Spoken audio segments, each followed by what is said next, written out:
Laurence Boccolini n'a pas pu se retenir. À l'annonce de ce décès fulgurant, elle prend sa plume numérique et nous crie son chagrin. La maladie de Charcot, c'est vraiment une catastrophe.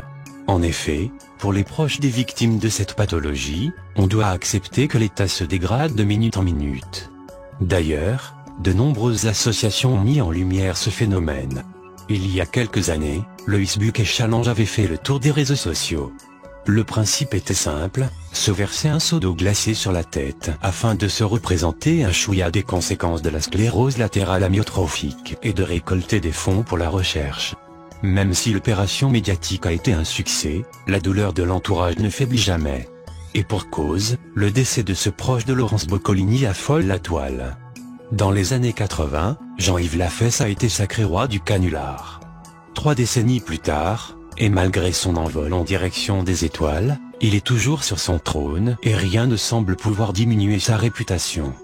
Il laisse une empreinte indélébile dans le cœur de ses fans. C'est le cas de l'ancien collègue de Laurence Boccolini. En effet, pour le second animateur préféré des Français, c'est un jour à marquer d'une croix noire. Madame Ledoux s'en est allée, mauvais canular Jean-Yves, caméra cassée. Tout le monde pleure sa disparition. Il s'agit d'humoristes comme Laurent Baffy ou Pierre Palmade. Ensuite, il y a les anciens de la génération Canal+ dont faisaient partie Pierre et Michel Denisot. Des victimes de ces canulars en passant par ceux qui ont accepté de les diffuser, personne ne peut nier son talent. Mieux que personne, il savait nous pousser à dans nos retranchements. Après tout, ne dit-on pas que le rire est le meilleur médicament de l'âme? Pour Laurence Boccolini, c'est la double peine. Avant de faire de la télévision, Laurence Boccolini était présente sur les ondes. Aussi, à l'annonce de la mort de son ami et complice, elle déclare « Jean-Yves, mon cœur est triste, que de souvenirs à Europe 1 avec toi dans nos bureaux. Que de titres, je pense à ta famille, je pense à toi. Impossible de le rayer de sa mémoire, il sera toujours présent dans un coin de son cœur. » Jean-Yves Lafesse n'a jamais nié avoir contracté la pathologie. Au contraire. Il en parle librement sur les réseaux sociaux. Situé en préambule d'une cagnotte Leitchi, personne ne peut oublier son témoignage poignant. Il y a 2 ans, j'ai hérité d'une maladie qui me diminue physiquement.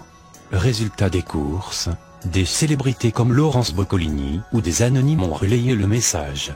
Aujourd'hui, le montant dépasse toutes les espérances. On vous explique à quoi devaient servir les fonds. Tapez Germaine Ledoux sur Google. Vous allez constater à quel point le personnage de Jean-Yves Lafesse a du succès auprès de toutes les générations. Cependant, il n'existait pas à ce jour de plateforme qui les répertoriait. C'était cela son leitmotiv, ce qui le poussait à se dépasser. Les rassembler sur le réseau social Facebook et partager avec les internautes les souvenirs de tournage ou d'enregistrement de ces séquences collector. Hélas, la maladie a pris du terrain et tout a dégénéré à la fin juillet. Laurence Boccolini adorait ce projet. Elle qui a passé son temps à chanter sur Instagram pendant le premier confinement a réussi à recoller les morceaux de notre souffrance. On se joint aux pensées de Laurence Boccolini et envoie de la bienveillance pour ses 4 enfants. Si vous voulez admirer les performances de ses proches, nous vous conseillons de surveiller sa fille, Jeanne Lambert. À l'affiche de la série Le Stagiaire, son père devait tellement être fier de passer le flambeau.